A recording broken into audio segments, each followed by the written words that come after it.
Hello, ladies and gentlemen, Captain Shaq here, and welcome back to X3 Albion Prelude. So this morning, I got some great news, and I wanted to share it with you guys and gals.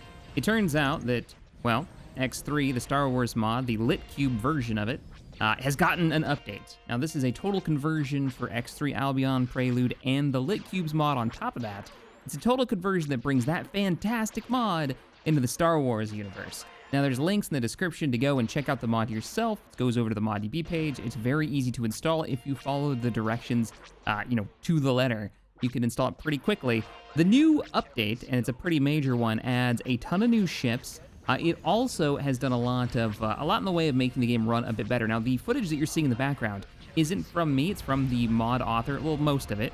So any of the big battles, anywhere where you see that the FPS is kind of dropping down, that is because his rig can't really handle running OBS and run the game in these gigantic battles. This is also footage before he did some work replacing some of the ship models that were a little bit too much to handle. Particularly the old Tartan patrol cruiser. In some of these battles, there's like 20 of them in the background fighting it out, and they were really poorly optimized. And that's been fixed in this new release that he just finished working on. So bear in mind, it'll probably run better for you than it is in the footage going on behind. So I'm not going to go through every single piece of the update because there's just so much to it, but some of the things to highlight, the Star Fortress from the new trilogy is in there. It's described as being horrific when it comes to laser coverage. It's got extremely low shielding, it's got a weak hull, it's painfully slow, but it's cheap, and it's got 4 bottom-mounted missile launchers. So this can be one of your support missile launching ships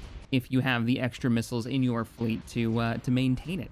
It's going to be going through a ton of missiles, I'm sure. There's a cool drop ship has been put in with some custom engines and built from scratch. The Carrack's been completely reworked.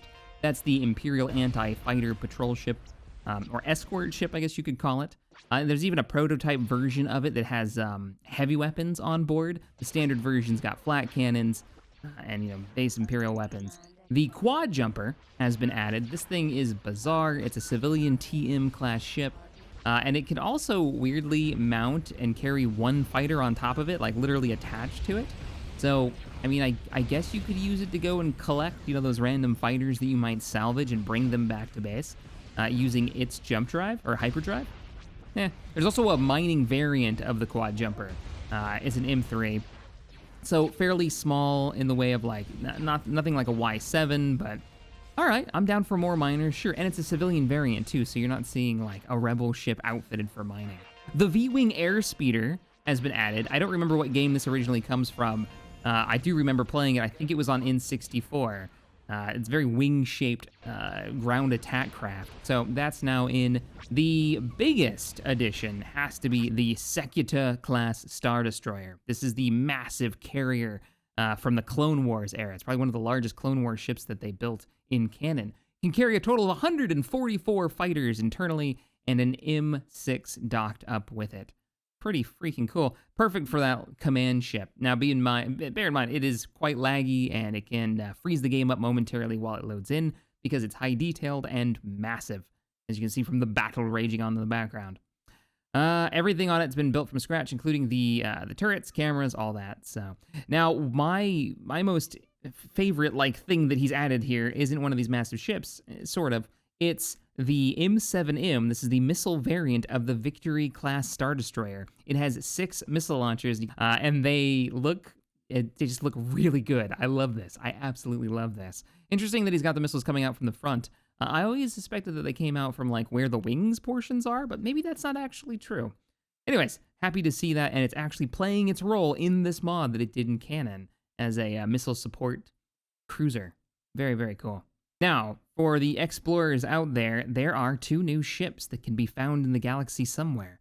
There's a CR-90 repair ship that's got 8 lasers, and there's also a Gazanti repair ship with 8 lasers hidden somewhere in the galaxy that you can find.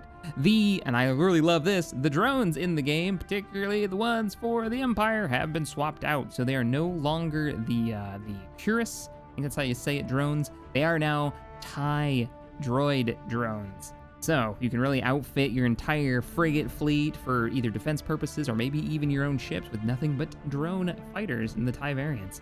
A couple of new ships that have also been added in the way of freighters. The YT-2400 for the Imperials and Rebels. Obviously, it's a kind of fan favorite. The Outrider was one of these classes. The new model is gorgeous. It looks so freaking good. It's a TS-class ship, by the way. And there's been some fixes to the geometry on it. And the YT-1300, I guess you'd call it the pristine version of the Millennium Falcon, has been added into the game. The one where it actually has the escape pod attached in the front. It's got the blue lines on it. That's in now. It's Empire and Rebel TS. So, yep, that's the thing.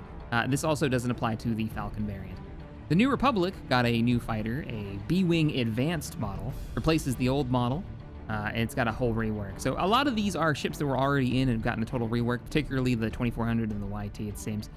Those are just like new models, or the models have been adjusted and fixed. Though I don't think the pristine YT 1300 was in before. I think maybe this is just another variant on top of the one that we're so used to.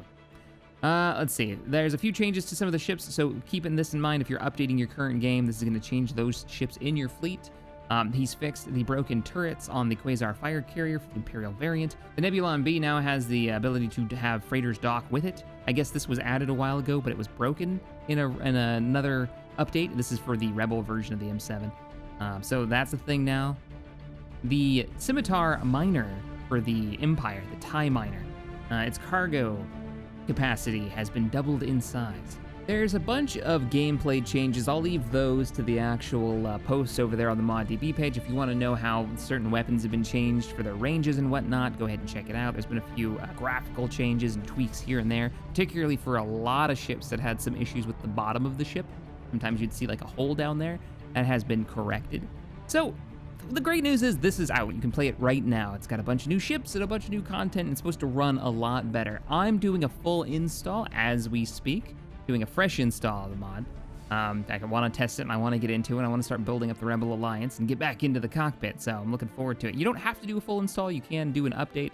I've just decided to do so since my saves are really old and I haven't been playing for a while. So if you guys want to see some of the gameplay that's going to be going on, I'll probably be doing it over on Twitch and eventually bringing over like edited segments here onto YouTube as I get more and more experience with the mod. I highly recommend you guys check this one out. All right, everybody. Thanks for watching, and I'll see you in the next one. Later, all.